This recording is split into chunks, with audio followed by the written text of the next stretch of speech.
नमस्कार दोस्तों, आप सभी का स्वागत है मेरी यूट्यूब चैनल गोपाल दीवानी में। आज हम आपको गणेश चतुर्थी संकट चौथ व्रत के बारे में बताने जा रहे हैं। कहते हैं कि हर माह में 2 चतुर्थी तिथि आती है, एक शुक्ल पक्ष की जिसे विनायक चतुर्थी कहते हैं और दूसरी कृष्ण पक्ष में जिसे संकटी चतुर्थी कहा जाता है।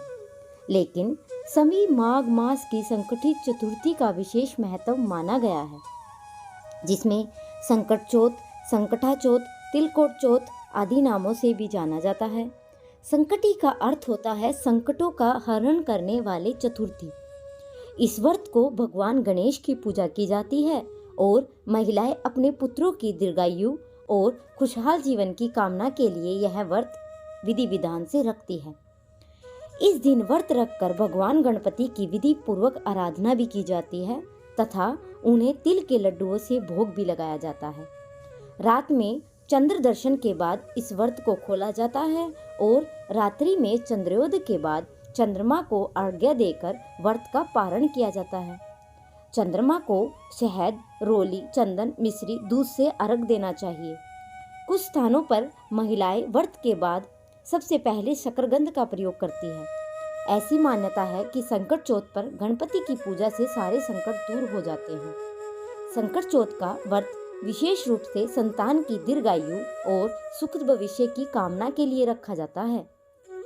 संकट चौथ के दिन भगवान गणेश की पूजा करने के बाद सुबह स्नान के बाद स्वच्छ हो जाए और उसके बाद घर के मंदिर को साफ कर पूजा की तैयारी कर ले और पूजा के लिए एक साफ चौकी ले, जिस पर पीले रंग का कपड़ा बिछाकर भगवान गणेश की मूर्ति भी स्थापित करें और फिर व्रत को विधि विधान से पूरा करें।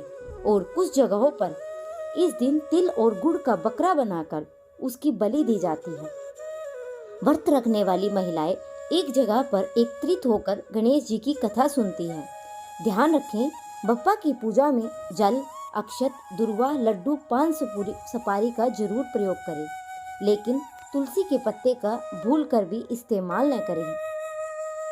आइए जानते हैं कि गणेश चतुर्थी क्यों मनाई जाती है। एक बार की बात है, सभी देवता बहुत ही मुश्किल में थे। सभी देवगण शिव जी की शरण में अपनी मुश्किलों के हल लिए पहुंचे। उस समय भगवान शिव जी के साथ गणेश और कार्तिकेय भी वहीं पर बैठे थे। देवताओं की मुश्किल को देखकर शिव जी ने गणेश और कार्तिकेय से एक प्रश्न किया, तुम में से कौन देवताओं की मुश्किल को हल करेगा और उनकी मदद करेगा।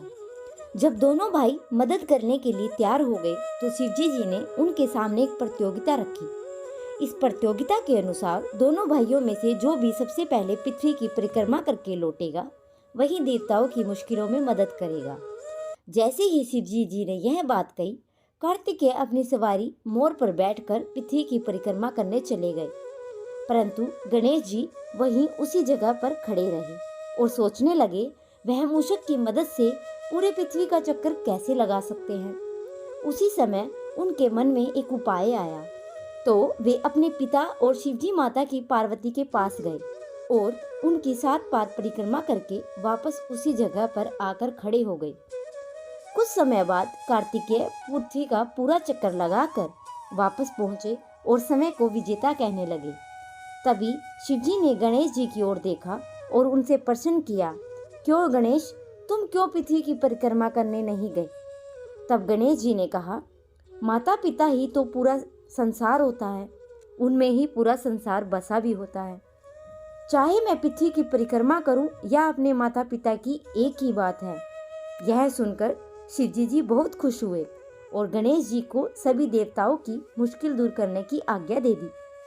साथ ही शिवजी ने गणेश जी को यह भी आशीर्वाद दिया कि कृष्ण पक्ष की चतुर्थी में जो भी व्यक्ति तुम्हारी पूजा और व्रत करेगा उनके सभी दुख दूर होंगे और भौतिक सुखों की प्राप्ति होगी। आइए सुनते हैं संकट चौथ व्रत की कथा। पुराणिक कथा के अनुसार महाराजा हरिश्चंद्र के राज में एक नगर में एक कुम्हार रहा करता था। एक बार जब अपने बर्तन बनाकर आंवा लगाया तो आंवा नहीं पका। परेशान होकर वह राजा के पास गया और बोला कि महाराजा, न जाने क्या कारण है, आंवा पक ही नहीं रहा। राजा ने राज पंडित को बुलाकर उसका कारण पूछा। राज पंडित ने कहा, हर बार आंवा लगाते समय एक बच्चे की बलि देने से आंवा पक जाएगा।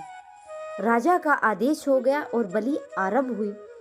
जिस परिवार की बारी होती वह अपने बच्चे में से एक बच्चा बलि के लिए भेज देता। इस तरह कुछ दिनों के बाद एक बुढ़िया के लड़के की बारी आई। बुढ़िया के एक ही बेटा था तथा उसके जीवन का सहारा था, पर राजा की आज्ञा के अनुसार वह कुछ भी नहीं कर पाई। दुखी बुढ़िया सोचने लगी कि मेरा एक ही बेटा है, वह भी संकट के दिन मुझसे जुदा हो जाएगा। तभी उसको एक उपाय सूझता है। उसने लड़के को संकट की सुपारी तथा दूब का बीड़ा देकर कहा, भगवान का नाम लेकर आवा में बैठ जाना, संकट माता तेरी रक्षा करेगी। संकट के दिन बालक आवा में बिठा दिया जाता है और बुढ़िया संकट माता के सामने बैठकर पूजा प्रार्थना करने में लग जाती है। पहले तो आवा पकने में कई दिन लग जाते थे, परंतु इस बार संकट माता की कृपा से एक ही रात में आवा पक गया। सवेरे कुम्हार ने देखा तो हैरान हो गया। आवा पक गया था और बुढ़िया का बेटा भी जीवित व सुरक्षित था। संकट माता की कृपा से नगर के अन्य बालक भी जी उठे। यह देखकर नगरवासियों ने माता संकट की महिमा स्वीकार कर ली। तब से लेकर आज तक संकट माता की पूजा और व्रत का विधान चला आ रहा है।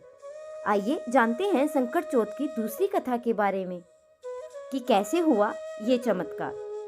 पौराणिक कथाओं के अनुसार संकट चौथ के दिन गणेश भगवानों में से जीवन पर आया सबसे बड़ा संकट टल गया था, इसलिए उनका नाम संकट चौथ पड़ा। इसके पीछे की ये कहानी है। एक बार पार्वती माँ स्नान करने गई।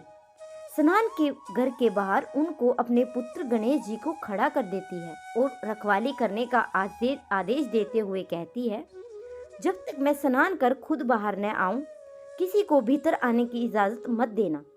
गणेश जी अपनी माँ की बात मानते हुए बाहर पहरा देने में लग जाते हैं। उसी समय भगवान शिव माता पार्वती से मिलने आए, लेकिन गणेश भगवान जी ने उन्हें दरवाजे पर ही कुछ देर रुकने के लिए कहा। भगवान शिव ने इस बात से बेहद आहत होकर अपमानित महसूस किया। गुस्से से उन्होंने गणेश भगवान पर त्रिशूल से वार किया और जिससे उनकी गर्दन दूर जा गिरी। स्नान घर के बाहर शोरगुल सुनकर तब माता पार्वती बाहर आई तो देखा कि गणेश जी की गर्दन कटी हुई थी और ये देखकर वो रोने लग जाती है और उन्होंने शिव जी से कहा, गणेश जी के प्राण फिर से वापस कर दे। इस पर शिव जी ने एक हाथी का सिर लेकर गणेश जी को लगा दिया।